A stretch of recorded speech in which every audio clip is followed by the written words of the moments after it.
Good morning, welcome to business prime time. అమెరికాపై ఆధారపడకుండా మన ఐటీ ఇండస్ట్రీ బతుకుతుందా? డొనాల్డ్ ట్రంప్ వెళ్లిపోమ్మంటే తిరిగొచ్చి మన దేశంలోని అంతటి మార్కెట్ను సృష్టించుకోగల సత్తా మనకుందా? మన దేశంలో ఐటీ మన మంచికి అంటున్నారు ముఖేష్ అంబానీ.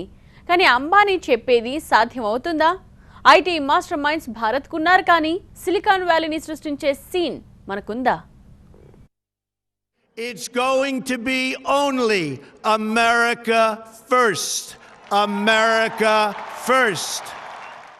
అమెరికా ఫస్ట్ అని డొనాల్డ్ ట్రంప్ అనగానే మన ఐటీ రంగం ఉలిక్కి పడింది. H1B వీసాలపై ఆధారపడ్డ ఐటీ కంపెనీలు ట్రంప్ తీసుకున్న నిర్ణయాలతో విలవిల్లాడాయి. ఆర్థిక మందగమనంతోనే అల్లాడిన ఐటీ దిగ్గజాలు మరో సమస్యను ఎదుర్కొంటున్నాయి. ఐటీ ఆదాయంలో వృద్ధి రేటు 12% ఉండొచ్చని ఒకప్పుడు అనుకుంటే ఇప్పుడు మాత్రం 8% అంటున్నాయి. ఈ పరిస్థితుల్లో అమెరికాకు దూరమైతే బిజినెస్ దెబ్బతినడమే కాదు, దుకాణాలు మూసుకోక తప్పని పరిస్థితి. ఎందుకంటే మన ఐటీ కంపెనీల ఆదాయంలో 65% అమెరికా నుంచే వస్తుంది. అమెరికానే డీలా పడితే మిగతా మార్కెట్లు కూడా అంతంత మాత్రంగానే ఉంటాయి. కానీ భారతీయ కుబేరుడు Reliance industries chairman Mukesh Ambani ఇక్కడే థింక్ డిఫరెంట్ అని సలహా ఇస్తున్నారు. ట్రంప్ వల్ల మన దేశానికి మంచే జరుగుతుందని చెప్తున్నారు.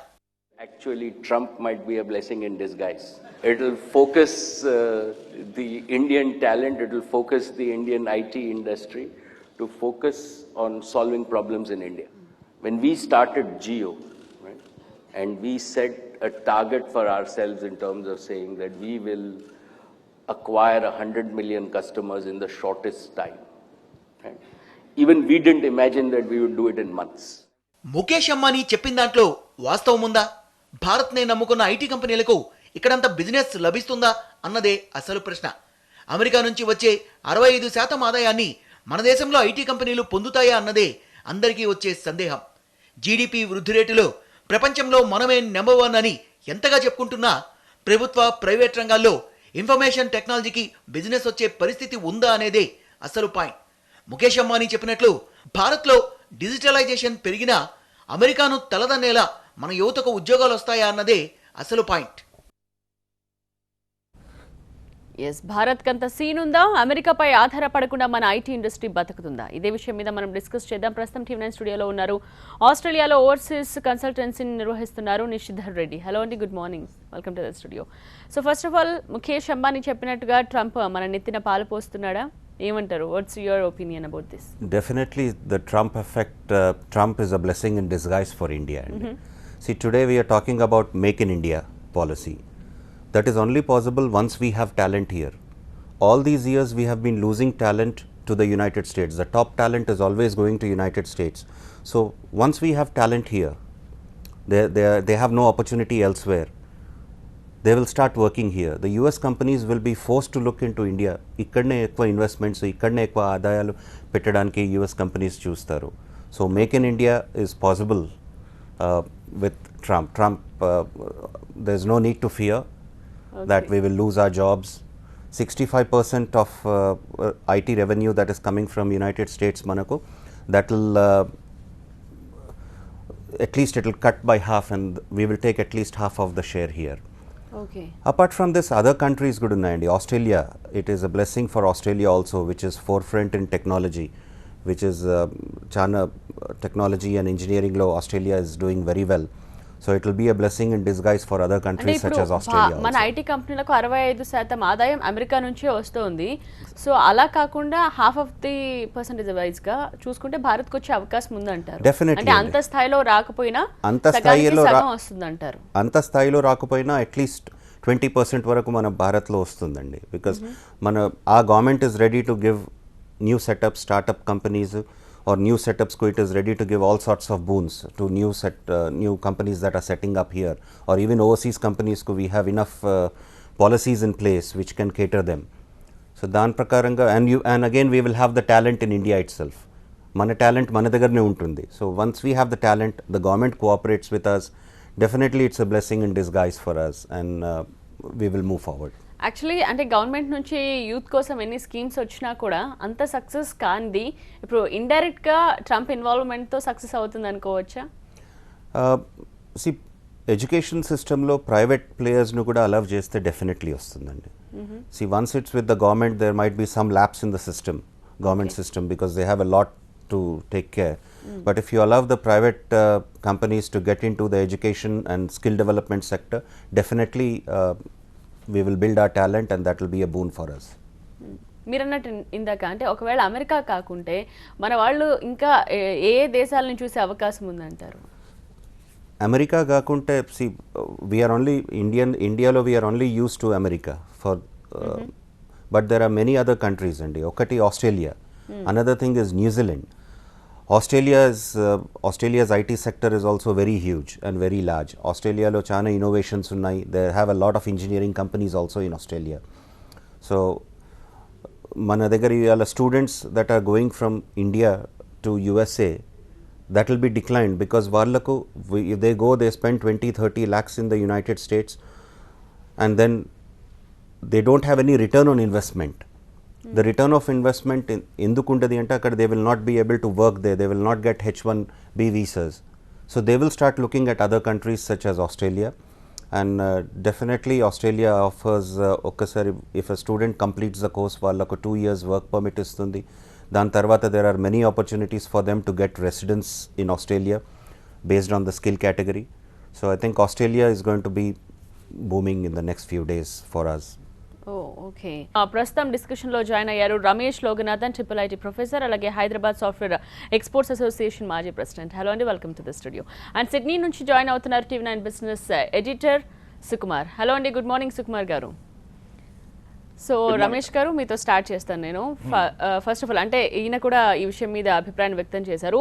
అంటే వీసా ఆంక్షలు విధించి ట్రంప్ మనకు మంచి చేస్తున్నాడు. అసలు ట్రంప్ ఫామ్లో వర్కౌట్ అవుతుందంటారా? మనకు మంచి అండి తప్పకుండా. ఎందుకంటే ఇప్పుడు లాస్ట్ ఇప్పుడనే కాదు 2008 సెషన్ మొదలైంది. We been trying to get move up the value chain. అంటే మన first 3-4 years completely around efficiency, bench తగ్గించడము, లైక్ ప్రాసెస్ మార్చడం, జస్ట్ అంటే it was all around efficiency. ఇప్పుడు అది 2012 కల్లా అయిపోయింది చాలా వరకు. ఇంకా there is nothing else to tighten. Now we only have to push the value. ముందు same similar projects, same value, same cost, కానీ వీఆర్ ఇంప్రూవింగ్ అవర్ ఎఫిషియన్సీ. ఇప్పుడు we have to increase the value itself. ఇప్పుడు ఇది ఏమవుతుందంటే I think it's pushing us some more. ఇప్పుడు onsite services very much have become non viable. ఇప్పుడు అక్కడ $130,000 ఇచ్చి ఎవరైనా పంపించాలంటే దానికి తగ్గన వాల్యూ రావాలి. అంటే హై వాల్యూ ప్రాజెక్ట్ ఉండాలి, లైక్ వాళ్ళ డిజైన్ డిస్కషన్స్ కానీ లేదా స్ట్రాటజీ డిస్కషన్స్ కానీ అటువంటి సర్వీసెస్ మాత్రమే ఆన్లైన్ అక్కడ ఫ్రంట్ అంటే క్లయింట్ సైట్లో చేయాలి. అలా ఉన్నప్పుడు మన ప్రాజెక్ట్ స్ట్రక్చర్ చేంజ్ అవుతుంది, ఎటువంటి ప్రాజెక్ట్ తీసుకుంటున్నాం అనేది చేంజ్ అవుతుంది. అవన్నీ చేయకపోతే మన ఎటు we are going out of business in 5 years. ఎందుకంటే లైక్ మన కాస్ట్ స్ట్రక్చర్ పెరుగుతోంది, ఇంకా గ్లోబల్ ఇంకంతే whatever has to be outsource has been outsourced. ఇంకా there is no more outsourcing growth రాదు. ఇంకా గ్రోత్ అంతా వాల్యూ గ్రోత్. ఇంకా మన ఓన్ ప్రోడక్ట్స్ రావాలి, మన ఓన్ లైక్ కంప్లీట్ సొల్యూషన్స్ రావాలి. So I think it's going to accelerate. నాకు తెలిసి ఇది చాలా మంచిది. ఇన్ఫాక్ట్ కొంచెం షార్ట్ టర్మ్ లో కొంచెం ఇబ్బంది అయితే ఉంటుంది తప్పకుండా, బట్ అది హోప్ఫుల్లీ విల్ మేనేజ్. మంచి రోజులు అంటారు, 1 year తర్వాత మంచి రోజులే తప్పకుండా. ఓకే. సో సుకుమార్ గారు, అంటే మీరేమంటారా, అమెరికాను తలదన్నేలా భారత్లో ఐటీ ఇండస్ట్రీని నిలదొక్కుకోవాలంటే ఇక్కడ ఎకనామీ అందుకు సరిపోతుందంటారా? అంటే ప్రభుత్వ ప్రైవేట్ రంగాల్లో ఐటీకి అడాప్టబిలిటీ ఉంటుందా?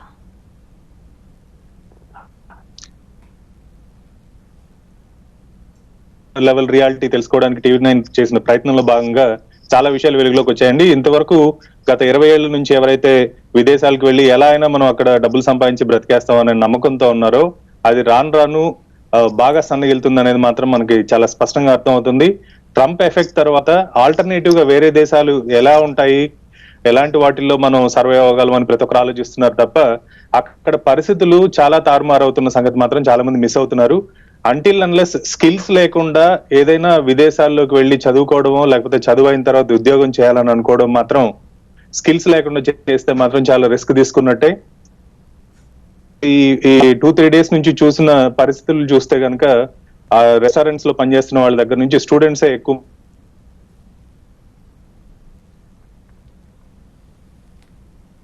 ఓకే. అండ్ మీరేమంటారు? అంటే మీరు జనరల్గా చెప్పారు ఆస్ట్రేలియాకి వైపు కూడా మనం చూసే అవకాశం ఉంది అని. అండ్ పర్సంటేజ్ వైజ్గా చూసుకుంటే కనుక అమెరికాకి ఎంతమంది వెళ్తూ ఉంటారు, అండ్ ఆస్ట్రేలియా విషయానికి వచ్చేస్తే ఎంతమంది వెళ్తూ ఉంటారు, ఇప్పుడు పెరిగే అవకాశం ఉందా? See, Australia is very small compared to United States. It is small, but definitely there will be an increase by about 20%. Okay. the talent, the students that are looking at USA, because వాళ్ళకు return on investment అన్నది, there is no opportunity for them in United States after completing the course, so they'll start looking at other avenues, and Australia is the next best avenue that they will be looking at. The advantages ఉన్నాయండి ఆస్ట్రేలియాలో. the advantages, Australia is a multicultural society, so Australian అని చెప్పలేము. Australia is made up of people from over 200 different countries from all over the world. Australia always welcomes young migrants to come in. They have schemes in place which allows them, well, come here if you have the talent, if you have the English levels, do come here, do apply, and you can stay here and live here antundi. They build their economy on migrants totally. So I think, and from other parts of India, Australia is the strongest destination, but for people from the South India, especially from Telangana, Andhra Pradesh and Tamil Nadu, we only look at the United States. So that will stop a bit, and then Australia will attract some talent from here. There are chances of Australia, many students opting for Australia to go. ఎందుకంటే అక్కడ there is an opportunity there for them. So that is what I believe in. Okay. And Ramesh గారు మీరేమంటారు? అంటే మామూలుగా ఒక computer వాడితే 4 ఉద్యోగాలు పోయినట్టు లెక్క. అలాంటప్పుడు ప్రభుత్వ రంగంలో పూర్తిగా ఐటీ వాడే పరిస్థితి ఉంటుందంటారు. ఏ మేరకు ఉంటుంది? అంటే మనం ఆల్రెడీ ఐటీ చాలా వాడుతున్నాం. మన ప్రభుత్వంలో చూస్తే చాలా వాడుతున్నాం ఐటీ ఇప్పటికి కూడా. అండ్ లాస్ట్ 10 yearsలో జాబ్స్ ఏం తగ్గిపోలేదు, కొంచెం గ్రోత్ పెరుగుతున్నాం కానీ, బట్ రెప్యుటేటివ్ జాబ్స్ తగ్గించేసి వాల్యూ, అంటే ఇప్పుడు కంపెనీస్ వచ్చిందని చెప్పేసి like they not that many people jobless. ఇప్పుడు ఎకానమీ లాస్ట్ 10 yearsలో బాగానే పెరిగింది, very very well. I mean like even if you look at the bottom rungs of the society, వాళ్ళ they are much better off today than they were 10 years back. So ప్రభుత్వంలో IT రావడం వల్ల అంటే like somewhere overall economic growth అయితే ఉంది, అది continue అవుతుంది. I don't think ఆ భయం ఉండాల్సిన అవసరం లేదు. But it's not about automating, అంటే ఏదో ఒక రిపీటెడ్ ప్రాసెస్ ఆటోమేట్ చేయడం కాదు. మనం కొత్త టెక్నాలజీ, కొత్త ప్రోడక్ట్స్, కొత్త సొల్యూషన్స్ తీసుకొచ్చేసి, it's not just about us, మనం లోకల్, మన economy we are very big. IT industry already today is about 20-25% of the revenue comes from domestic market only. IT ఇండస్ట్రీకి we are a very big economy. Globally కూడా ఇప్పుడు silicon వ్యాలీలో చాలా వరకు almost 40-50% of the people that work there are Indians. If Indians can create products for the world in Silicon Valley, why cannot we do it here? That is the opportunity. Manam just forget our local market. Adi ettu undi manaku. We are a very self-sufficient economy. We can produce and consume locally. We are a very big economy. Adi ettu undi. But our opportunity is bigger than that.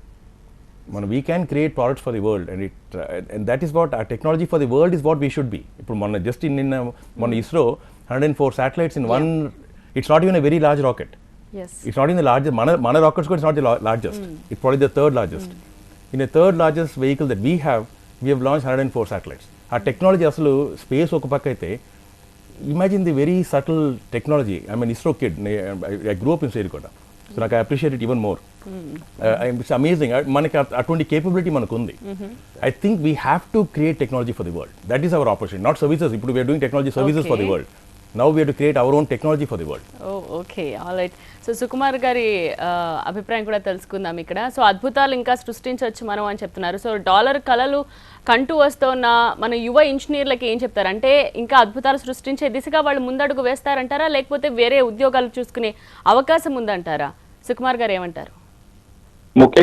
ముఖ్యంగా skills కనుక లేకుండా విదేశాలకు వస్తే చాలా ఇబ్బందులు పడే పరిస్థితి మాత్రం చాలా స్పష్టంగా కనిపిస్తుందండి. స్కిల్స్ లేకుండా ఏదో చైనా ఫ్యాక్టరీలో బొమ్మలు తయారవుతున్న ఇంజనీర్లు కానీ వీళ్ళందరూ కూడా విదేశాల్లో చాలా ఇబ్బందులు పడే పరిస్థితి. ఎందుకంటే కేవలం $400 ఒక వారానికి సంపాదించుకునే పరిస్థితి మాత్రం ఆస్ట్రేలియా లాంటి దేశాల్లో ఉన్నాయి. వాటిలో దాదాపు $200 నుంచి $300 వరకు, $200 నుంచి $300 వరకు వాళ్ళ రెంట్స్ కానీ ఇవన్నీ కూడా పోయే అవకాశం ఉంది. సో దీనివల్ల ఏదో మనం పార్ట్ టైం జాబ్ చేస్తూ మనం అక్కడికి వెళ్ళిన తర్వాత డబ్బులు సంపాదించేయగలమనే నమ్మకం ఉన్న వాళ్ళు మాత్రం ఖచ్చితంగా విదేశాలకు వచ్చే అవకాశం బాగా సన్నగిలుతుందని అనుకోవాలి. ఎస్పెషలీ ట్రంప్ ఎఫెక్ట్ తర్వాత ఆస్ట్రేలియా లాంటి దేశాల్లో ఏంటంటే ఇక్కడ రూల్స్ అండ్ రెగ్యులేషన్స్ కూడా మరింత స్ట్రిక్ట్ అవుతున్నాయి. సో వీటి వల్ల ముందులా ఏదో ఒక 10-15 సంవత్సరాల ముందున్నంత ఈజీ అయితే మనకి ఈ దేశాల్లో కనిపించడం లేదు. సో స్కిల్స్ లేకుండా ఏదో విదేశాలకు వెళ్ళి డాలర్లు సంపాదిస్తామనే డాలర్ డ్రీమ్స్ మాత్రం ఖచ్చితంగా వదులుకోవాల్సిన అవసరం ఎంతైనా ఉంది. ఓకే. అండ్ మీరేమంటారండి నిషిధర్ రెడ్డి? అంటే ఇప్పుడు మన యువ ఇంజనీర్లు ఆలోచించే విధానం మారుతుందంటారా? డెఫినెట్లీ మారుతుందండి. ఇప్పుడు all these days USA was a boon for all these engineers. ఇక్కడ ఇంజనీర్ స్టూడెంట్ ఒక ఇంజనీర్ అవుతాను అని డిసైడ్ చేస్తున్నాడు because there some opportunity in USA for him to go there a path in United States irrespective of the skills he has, irrespective of the English level he has, and he's still trying to go to the United States. So that will have an effect. Students will start looking into other avenues. They'll start looking into other avenues. Sir, to make in India ani mana daggara policy unnadi, and that might be true because even if our top talent stays back in India, so there are opportunities for us to start thinking and of making things here and making things happen. The American companies will be forced to look at India and will be forced to invest in India back. Okay. And IT రంగంలో మన దేశంలో అంటే ఉద్యోగాలు ఎక్కువగా వచ్చే అవకాశం ఎంతవరకు ఉందంటారు రమేష్ గారు? అంటే ఇప్పుడు లాస్ట్ 3-4 years చూస్తే ముందైతే లైక్ ఇండస్ట్రీ గ్రోత్ 30% ఉంటే ఎంప్లాయ్మెంట్ గ్రోత్ 30% ఉండేది. ఇప్పుడు గివెన్ మన ఇప్పుడు వాల్యూ మీద ఫోకస్ చేస్తున్నాం కాబట్టి revenue growth and employee growth won't match. 15% revenue growth ఉండేది, 10-12% employee growth. And that's what it's been for last 3-4 years. And అది గ్రోత్ అయితే ఉంటుంది, బట్ ముందున్నంత 30-40% గ్రోత్ అయితే పోయింది ఆల్రెడీ, ఇప్పుడు లేదు కూడా. ఎందుకంటే what ever has to B లో హ్యాంగింగ్ ఫ్రూట్స్ అంతా తీసుకున్నాం. అంటే గ్లోబల్ మార్కెట్, అవుట్సోర్సింగ్ మార్కెట్ మొత్తం ఎక్కడికైతే ఆపర్చునిటీ ఉందో చాలా తీసుకున్నాం ఇంకా. సో ఇప్పుడు మనం quality of work has to change. ఇప్పుడు గ్రోత్ దానివల్ల వస్తుంది, కానీ ఇంకొక get one more client for outsourcing అని అవన్నీ పోయినాయి అనమాట. ఇంకా all that is tapped. What has be tapped is already tapped. ఇప్పుడు చూస్తే లాస్ట్ 4-5 years ప్రతి కంపెనీ అన్ని ఇప్పుడు విశాఖ గారు మాట్లాడుతున్నారు, like saying that we have to go after, not just all the leaders are talking about automation and అవన్నీ ఒట్టి మాటలు కాదు. I mean there actually those are the opportunities for us where with 1% wish be able to do more సర్వీసెస్లో కూడా. And if you go on the ఇప్పుడు innovation అంతా ఇప్పుడు ప్రతి కంపెనీ ఇన్నోవేషన్ అని మాట్లాడుతున్నారు. That will all start having effect next 1 or 2 years 3 yearsలో కంపెనీస్లో, లార్జ్ కంపెనీస్లో ఇన్నోవేషన్ ఇంకా ఇట్ స్టార్ట్ స్పానింగ్ అవుట్. ఇంకా there'll be new high value services and products coming. And మీరు చాలా మంది ఎంటర్ప్రెన్యూర్స్ని చూస్తూ ఉంటుంటారు అండ్ స్టూడెంట్స్ని చూస్తుంటారు, అంటే ఏం చెప్తారు? అంటే ఐటీ నుంచి వేరే సెక్టర్కి మూవ్ అవుతే బెస్టా లేకపోతే ఏం చెప్తారు? No not at all. There is lot of IT అనేది చాలా బ్రాడ్ ఫీల్డ్. సో కానీ జస్ట్ ఒక యూఎస్కి వెళ్ళొచ్చు, ఆస్ట్రేలియాకి వెళ్ళొచ్చు మాత్రం ఐటీ చేరబాకండి. There has be some interest. చాలా మంది మైండ్ లో అదే ఉంటుంది. 60-70% ఎవరిని కలిసినా కూడా లైక్ వాళ్ళకి అదొక just routine job. It's not fun. 10 hours ఆఫీస్లో ఉన్నప్పుడు ప్రతిరోజు like 50-60 hours a week, it has be enjoyable but lot of opportunities. Just ఇప్పుడు ట్రిపైటీలో ఒక ప్రోగ్రామ్ అవుతుంది, deep tech startup program. Just in 8 months third batch the amount of growth we have seen, అంటే వాళ్ళ quality of ideas కానీ quality of execution కానీ it's amazing. Just 9 monthsలో there's a very very good growth happening our whole startup ecosystem lo. I think this year is going to be an amazing year to look for. All right, thank you so much andi discussion lo join anduku Nishidhar Reddy garu, Ramesh garu and Sukumar garu. Thanks a lot andi. So dollar dreams ni pakkana pettesi mee kosam oka adbhutam సృష్టించాలి మన దేశం కోసం అనుకుంటే మాత్రమే IT ని select చేసుకోండి. అద్భుతాలు సృష్టిస్తూ మన దేశ అభివృద్ధికి పాటుపడండి. చూస్తూనే ఉండండి TV9.